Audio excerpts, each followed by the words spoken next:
le livre de la Genèse, Genèse 1er. On va lire à partir du verset 26 à 28 de Genèse 1er. Lisant la Bible.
Verset 1 à 2 de 3 Jean chapitre 1er, le verset 1 à 2. Moi je vous dis toujours, ayez vos Bibles là. Surtout vous qui êtes anciens ici. Comment vous allez être des chrétiens, vous n'avez pas de Bible. Mais vous avez l'argent pour acheter un téléphone qui coûte 30 et quelques mille, 40, 60 000. Mais une Bible de 3 000, 5 000, vous n'arrivez pas. Vraiment c'est une honte. Lisons.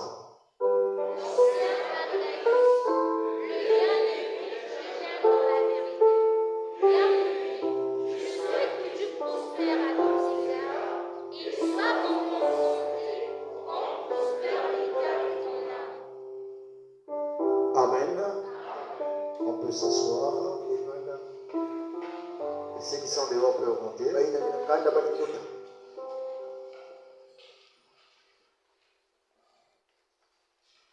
Donc nous sommes en train de parler de la prospérité. Vous savez que quand les gens entendent parler de ce terme prospérité, ils comprennent ça très mal. Ils ont de mauvaises pensées. Ils se disent que non, bon, surtout nos églises du message, quand les gens disent prospérité, automatiquement, ils se disent c'est pas lui. Amen. C'est certainement l'incompréhension. D'autre part aussi, ils n'ont pas trop tort, parce qu'il y a beaucoup de gens qui utilisent cela d'une mauvaise manière. Amen. Donc nous allons essayer de parler, de continuer. Ça fait déjà au moins un mois que nous sommes sur ce point. Amen. Sur la prospérité. Nous avons compris que la volonté de Dieu, c'est que l'on prospère à tous égards. Donc quand je parle de prospérité, très souvent les gens confondent ça. La prospérité, c'est un avancement, un développement, un changement. Amen. Une personne n'est pas stable, mais il est en train de connaître l'évolution dans tous les domaines. Et c'est la volonté de Dieu. Parce que Dieu ne veut pas que tu sois derrière. Nous avons lu dans la Genèse 1, dans la Bible, il montre déjà que sa volonté parfaite, c'est que l'homme puisse dominer. Il veut que l'homme puisse dominer.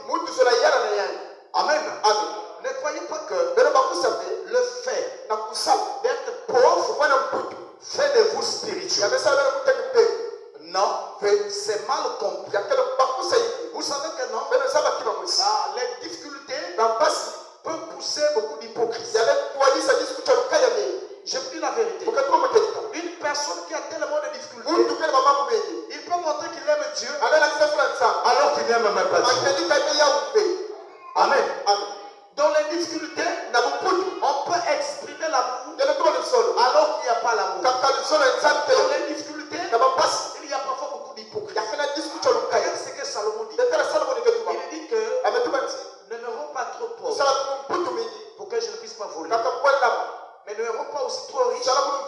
m'orgueil, je ne puisse pas m'honorer. Il avait compris qu'il avait besoin d'avoir une vie meilleure. Amen. Donc ici nous sommes en train de parler de la prospérité à tous égards. C'est-à-dire dans le domaine spirituel, dans la santé, dans le finance.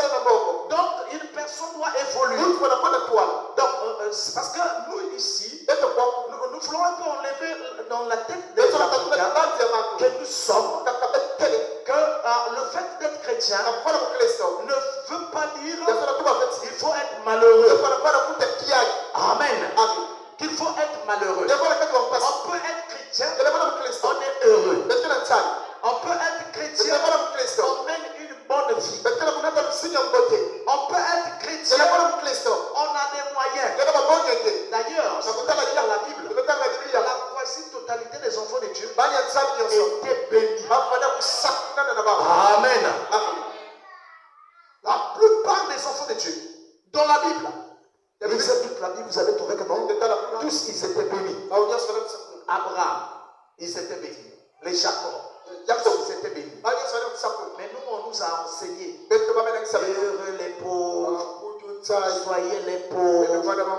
Amen. À tel point que non, nous avons cette prophétie dans le cadre matériel, mais c'est même dans le cadre spirituel. Amen. Nous sommes pauvres partout. Et ce n'est pas bien. Amen. Donc maintenant, remarquez ceci. Nous avons dit que non, chaque personne doit avoir une vision. Nous avons parlé pendant longtemps de la vision. Frères et sœurs, n'acceptez jamais une personne comme Marie s'il n'a pas de vision. Il ne peut pas amener le bonheur. Un mari dans un foyer doit avoir des visions. Il apprend beaucoup de choses. Il a une vision. C'est comme un président. Imaginez-vous que quand tu viens, tu as pris le pouvoir. Tu prêtes serment. Et tu n'as pas de vision. Qu'est-ce que tu veux faire de ton état? Il n'y en a pas. Il y a beaucoup de gens. Donc c'est la même chose que toi, s'il veut prendre une femme, tu n'as pas de vision pour ta maison, pour tes enfants, tu n'as pas de vision. Les choses que tu veux réaliser pour le bien-être de ta maison. Même dans le cadre spirituel, on doit avoir la vision. Comment veux-tu que ta famille soit, ta maison soit? Quand on parle de l'amitié, les fréquentations, c'est pour que tu puisses étudier cette personne qui crée l'amitié avec toi. Qu'est-ce qu'il est? Quel genre de vision il a? Est-ce que c'est un méchant? Un dictateur? Parce que nous voyons beaucoup de dictateurs. Donc dès que tu deviens femme, ça veut dire que tu deviens prisonnier. Tu ne dois plus être bien avec la femme. Tu ne dois plus visiter la femme. Tu ne dois plus être ceci, cela. On a lié par un système de vie. Amen. Nous ne voulons pas que cela soit. Amen. Donc, il faut savoir quel genre de personne, quelle vision a cette personne. Amen. Et nous avons commencé de dire que toute personne qui veut évoluer dans tous les domaines, je dis bien dans tous les domaines spirituels. Amen. Regardez, frères et sœurs, ne vous trompez pas. J'ai vu parfois dans certaines églises, les pasteurs souhaitent parfois que les familles soient pauvres et eux-mêmes ils font que se développer. Non, nous devons enlever ces gens. Tout le monde peut aller de la foi. Parce que la Bible dit que cette bénédiction est comme l'huile d'onction. Il commence par la tête, il descend jusqu'à la robe de l'âme. Donc ça commence par le pasteur, ça descend vers tout le monde. Dieu veut que les gens prospèrent. On dit amen à cela. Ne croyez pas que non, si vous ne voulez pas cela, vous êtes ne confondez pas les choses. Il est important. Imaginez-vous, tu vas à l'école, mais tu ne sais pas pourquoi tu parles. Tu n'as pas de vision. Mais pourtant tu pars à l'école. Non, tu es d'aventurier. Il y a des gens qui ne vont pas à l'école. Ils n'ont pas de vision. Je vous rappelle d'ailleurs, tout le monde ne peut pas pas évoluer sur le plan de l'école. L'école n'est pas l'unique moyen. Ça fait partie des moyens de réussite, mais ce n'est pas l'unique. Il y a des gens qui ont réussi dans leur vie sans l'école. Amen. Je ne dis pas, n'allez pas à l'école, mais je dis parmi les moyens de réussite, il y a l'école. Mais ce n'est pas seulement l'école. Celui qui n'aime pas l'école, qui ne peut pas partir à l'école, peut aussi avoir des visions, des choses à réaliser dans sa vie. On dit amen à cela. C'est très important. Donc c'est ce que nous avons appris. Nous avons compris qu'il faut la vision. Un homme doit avoir la vision. C'est même l'être humain, c'est la vision. La grandeur même de personne, c'est la vision. Je veux prendre une femme pour mettre au foyer. Quelle est la vision de cette femme? Est-ce que cette femme a une vision? Est-ce qu'elle a des choses à réaliser? Ou bien elle va s'asseoir simplement? Non, ça doit être une femme qui a la vision. Donc quand vous êtes ensemble, tu dois vérifier quel genre de femme elle est. Parce que c'est quoi dans la tête? Même quand vous vous mariez, vous avez besoin d'une femme. Dans la tête, il y a toujours un modèle. Qu'on ne vous trompe pas, chaque personne a un modèle. Oh non, bon, donnez-moi n'importe quelle femme. C'est le mensonge. Je vous dis bien que c'est le mensonge. Chaque personne a un modèle. Et ce n'est pas un péché d'avoir un modèle. Quel genre de femme que je veux? Mais ce n'est pas aussi mauvais pour un homme, pour une femme, d'avoir un modèle. Quel genre d'homme que je veux avoir dans ma vie? Il soit comment? Mais sauf que le conseil que je donne, parmi les modèles, la première des choses, que ce soit une personne qui aime beaucoup Dieu. Amen. Je vous dis la vérité. Il aime beaucoup Dieu. Même s'il fait semblant. Nous sommes ici. Nous tous nous montons comme si nous aimons Dieu. Mais marche avec quelqu'un. Parle avec quelqu'un. Tu sauras si cette personne aime Dieu ou pas. C'est que je vous dis la vérité. Et vous le savez bien. C'est la vérité.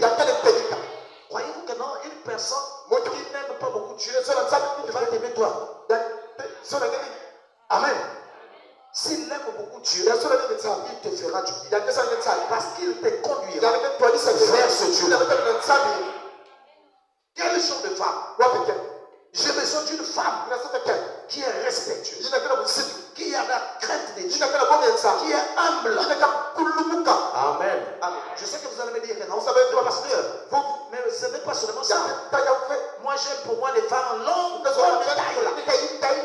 C'est pas mauvais. Moi j'aime les femmes qui m'arrivent même jusqu'au genou. C'est pas aussi mauvais. Tu es libre.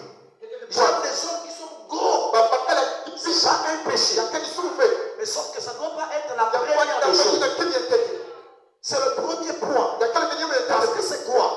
Si vous mettez la beauté comme le premier principe, vous allez finir par vous marier avec un bébé. J'ai entendu quelque part. Je ne dirai pas cet homme. Les gens voulaient se marier. Ils ont fait pression. Ils sont fait pression. Le frère s'est marié. Mariage. Ils ont eu les enfants. Ils ont eu beaucoup d'enfants qui n'étaient pas mauvais. Mais laissez-moi vous dire, malgré qu'ils ont eu des enfants, amen, quelques moments plus tard, ils ont fini par découvrir que la femme était une véritable sorcière. Donc, chaque fois dans l'église, quand il y avait des mariages, c'est elle qui donnait les dons. Elle prenait les sous-vêtements, elle prenait des robes de chambre, elle emballait, elle partait donner la soeur. Donc, quand elle faisait cela, le chaos rentrait dans ce foyer. Donc, vous voyez, donc c'est comme cela. Et chaque fois, quand c'est une année, 5 ans, 7 ans, 8 ans, 10 ans, la prophétie vient de sortir. Que non, un tel est une sorcière. Elle a enseigné la sorcellerie. Ou encore, elle a enfoui. Elle a fait que les enfants soient initiés. Le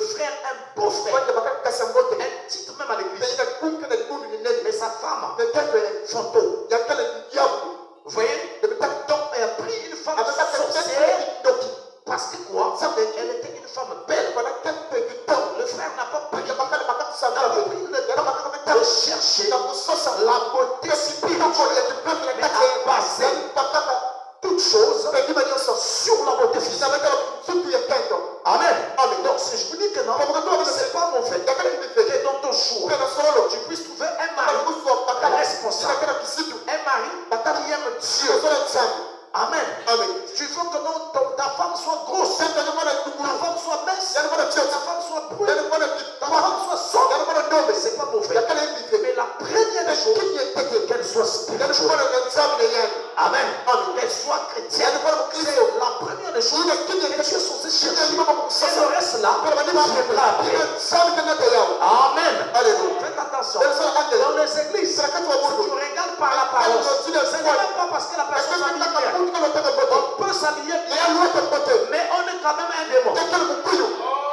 Amen. Amen. Voilà pourquoi ça demande la même chose avec les frères. Vers les villages là, un couple s'est marié. Et quand on met au monde, un œuf était sorcier. Quand on met au monde, un animal. Amen. Amen. Donc vous voyez comment c'est sérieux. Donc toute chose dépend de la vision. Nous avons parlé pendant des semaines sur la vision. La vie, il faut la vision. Ceux qui servent Dieu doivent avoir des visions. Ils ont une vision. Qu'est-ce que je veux atteindre? Un pasteur qui connaît l'église doit avoir une vision. Qu'est-ce que j'ai besoin d'atteindre? Amen. Amen. Maintenant, ici, nous avons parlé beaucoup de la vision. Mais il est temps maintenant qu'on parle sur la discipline. Nous avons commencé la semaine passée sur la discipline. Vous savez que dans ce mot discipline est très important. Je sais que la discipline peut être conçue, peut être regardée dans beaucoup de volets. Mais ici, nous sommes en train de parler de la discipline comme règle de conduite que l'on s'impose. Est-ce que vous suivez là? Donc la discipline comme règle, donc une règle de conduite qu'on s'impose. Chaque personne, si tu veux être spirituel, il y a des règles que tu dois t'imposer. Si tu veux évoluer, si tu veux être en bonne santé, si tu veux t'enrichir, si tu veux aller de l'avant dans ton travail, dans tes activités, il y a des règles de conduite que l'on doit s'imposer. Amen. Amen. Nous avons dit que non, le mot discipline a un mot important. Ça vient d'un mot qu'on appelle discipoulos. Ça vient d'abord de discipline. Discipline en latin. Ce mot-là est tiré du mot discipoulos. Ce mot discipoulos veut dire disciple. Disciple. Donc, de souligner le problème. Mais lui-même, le mot discipoulos vient de déchirer. Ça vient de déchirer. Qui veut dire apprendre. Amen. Donc, parlons de la discipline. Il y a les mots qui vont nous intéresser. Il y a le mot discipline. Il y a le mot disciple. Il y a le mot disciple. Il y a le mot apprendre.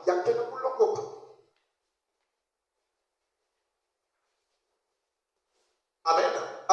Donc, toutefois que nous allons parler de ce sujet, certainement nous allons glaner sur le mot disciple et le mot apprendre. Donc, parlons de la discipline.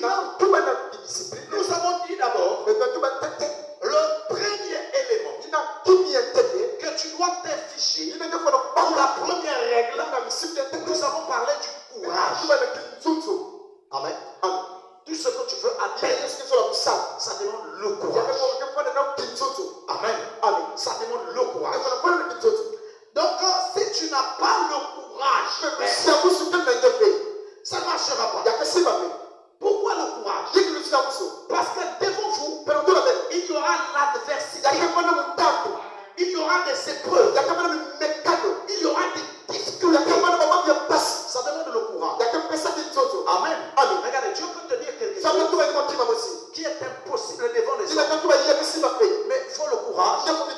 se lancer dans ce. Nous avons dit la fois passée. On dit aux gens. Maintenant, vous regardez là-bas les murs de Jéricho. Parlons de ça parce que nous savons. Il dit ces murs-là. Il dit l'intérieur là-bas. C'est pour vous. Pas prendre ça. Dieu a dit. Mais devant là, il y a un gros mur. En dehors du mur, il y a la race des géants. Amen. Des gaillards. Ils étaient là en train d'attendre. C'est pas facile de foncer dans chaque chose qui parle. Vous savez déjà, quand vous voulez même expirer, amen. Vous allez rencontrer les géants. Quand vous arrivez même à l'église, il y a certaines personnes qui montrent chez les autres que aller au ciel, c'est très difficile de passer. Nous allons commencer. Vous allez rencontrer cette personne. Nous sommes là. Mais tu vois, c'est vous qui nous avez dit, quand on était là, on était chaque jour sur les voyez, tout le moment, tant que son jeune de une semaine, qui est ça, c'est 41 jours. Donc, les montagnes que mon maître vont faire, il faut le courage pour chercher à continuer. Amen. Donc, nous avons montré aux gens aller au ciel, c'est tellement difficile. C'est beaucoup de gens qui disent par là. Amen. Parce que c'est quoi? On ne laisse pas Dieu. Frère, c'est Dieu qui change les gens. Ce ne sont pas les hommes. Amen. Moi, quand je parle des gens, je ne dis pas laisse pas les hommes. Je dis simplement, viens tel que tu es. Parce que c'est quoi? C'est Dieu qui a la capacité de transformer les gens. Amen. Nous avons transformé beaucoup de gens. Nous, je dis tous les hommes, on a transformé. On a dit, enlève ceci, fais ceci, fais cela. Et dès qu'ils ont mis du temps à l'église, on voit que non, ça a changé. Mais ça n'a jamais changé. Dès qu'il change d'endroit, il a récupéré ce qu'il avait laissé. Ce qui montre que ce n'était pas sincère, c'était le mensonge.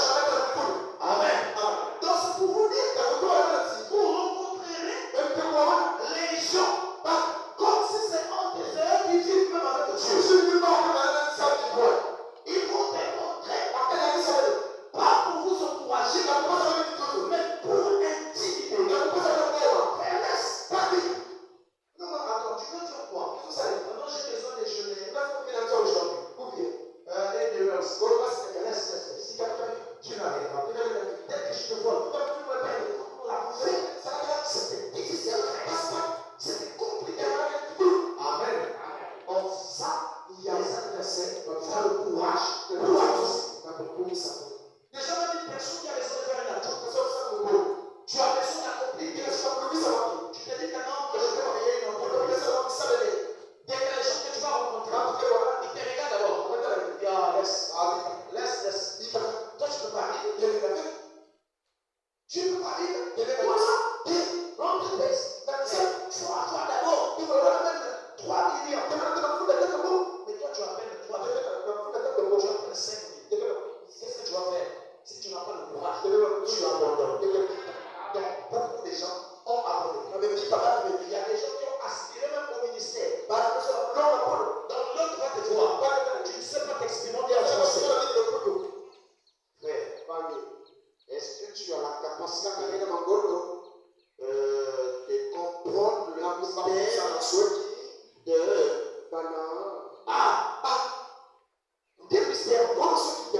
Le mystère de l'ange qui descend avec un frère. Parce que c'est quoi? Il faut les mathématiques pour comprendre cette chose qui m'a dit beauté. Et vous voyez que beaucoup de gens ont fini par abandonner à cause des gens parfaits. Amen. Des gens parfaits. Parfois on te dit, frère, est-ce que tu as lu déjà 200 brochures? Moi-même à l'école, je n'arrivais pas à lire beaucoup là. Pour finir, même toi, là, c'est un problème. Donc, moi, c'est toi qui es. Ah, frère. Ah, pas. Non, laisse. Amen. Ça, c'est l'armure. Il a l'armure. L'armure de Goliath, de Saoul. Qui bat un Saoul. Regarde, un petit David vient comme ça. Il regarde un géant qui était debout. En train de défier l'armée d'Israël. En train de montrer. J'ai choisi ça parmi vous. Il y a quelqu'un qui est capable de m'affronter. Il va venir ici. Tout le monde avait peur. Mais il y avait un petit. David. Il était quelque part. Il a dit que non, roi, laisse-moi aller. Je vais affronter ce Amen. Amen. Saoul qui était devenu comme un poule mouillée. Amen. Amen. Il dit, ah petit. Dans le village là. À Mboko là-bas. Ah, c'est difficile. Bon, petit, il y a des sorciers là-bas.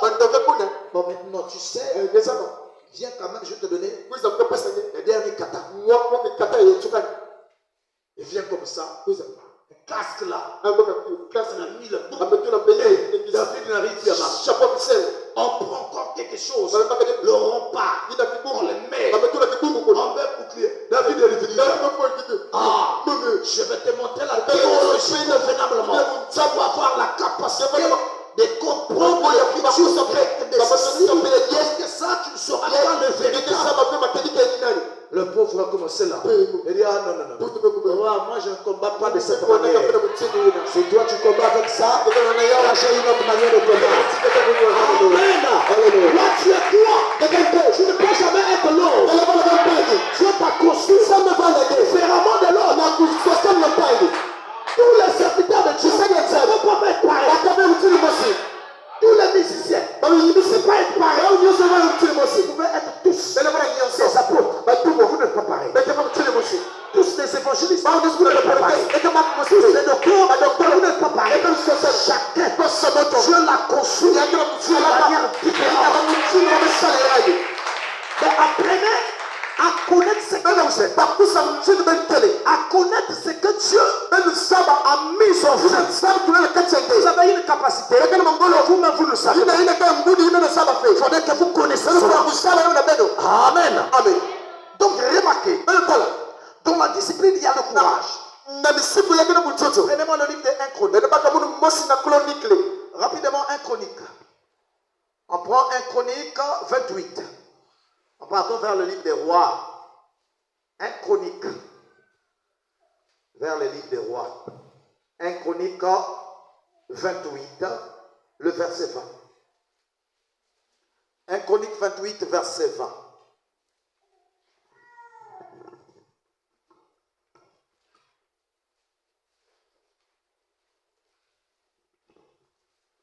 Chronique 28, verset 20. Après le livre de Chronique, nous allons prendre aussi le livre de Samuel.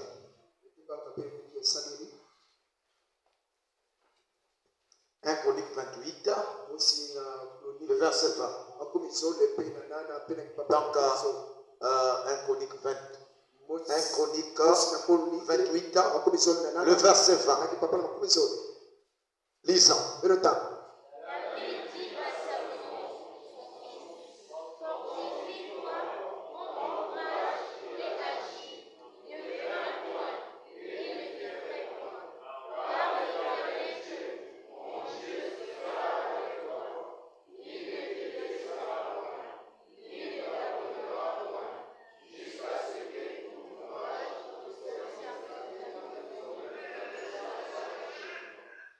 Amen.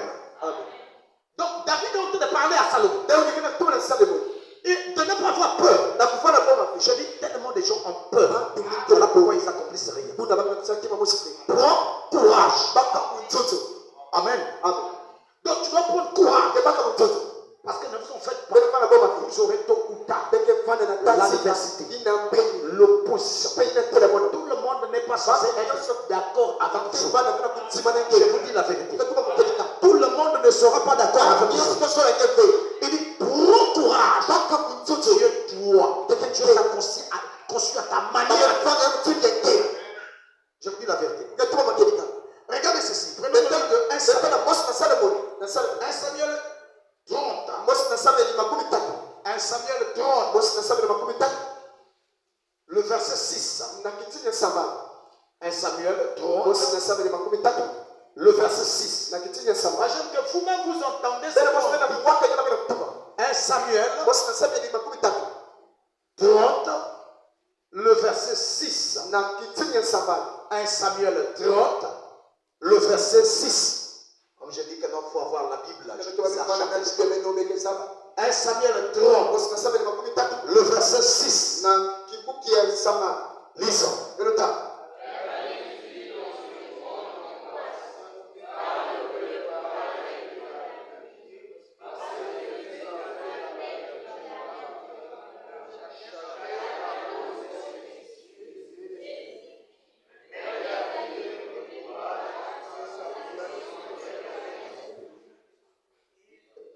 Lisez la dernière phrase.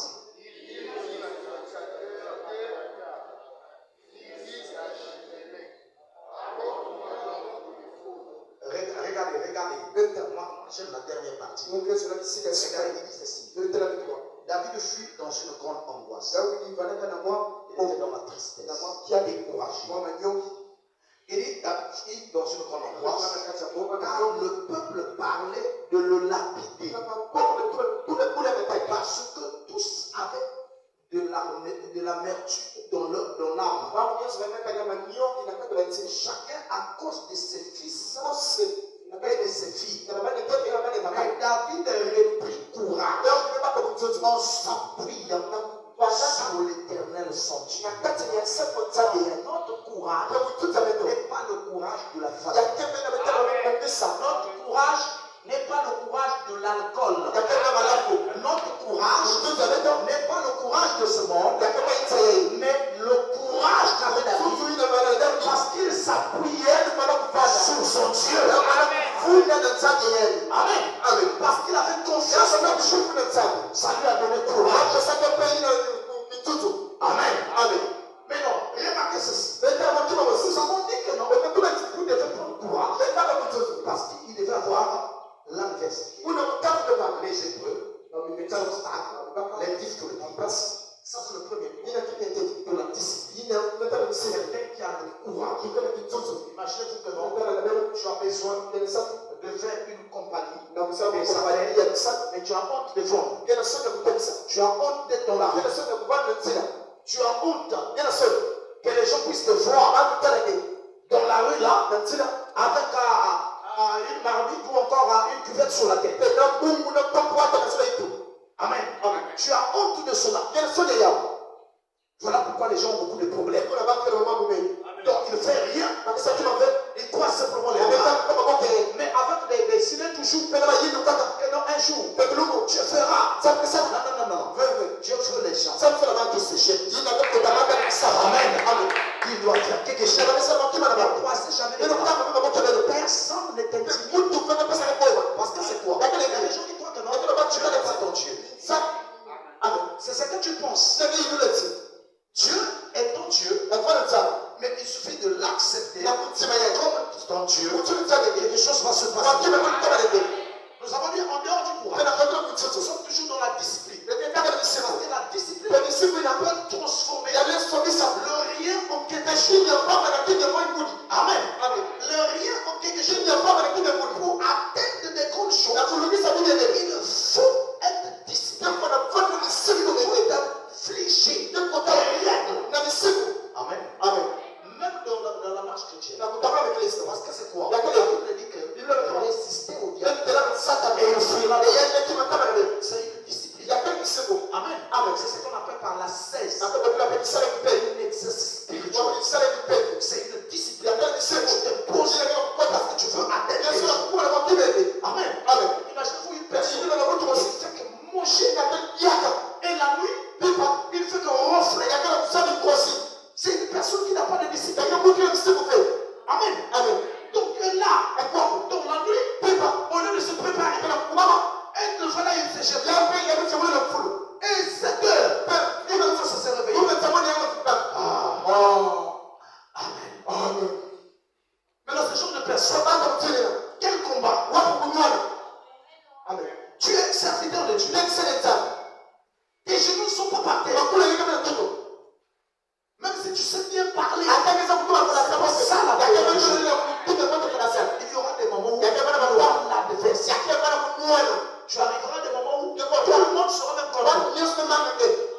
Tout le monde peut te repousser. Tout le monde peut te refuser.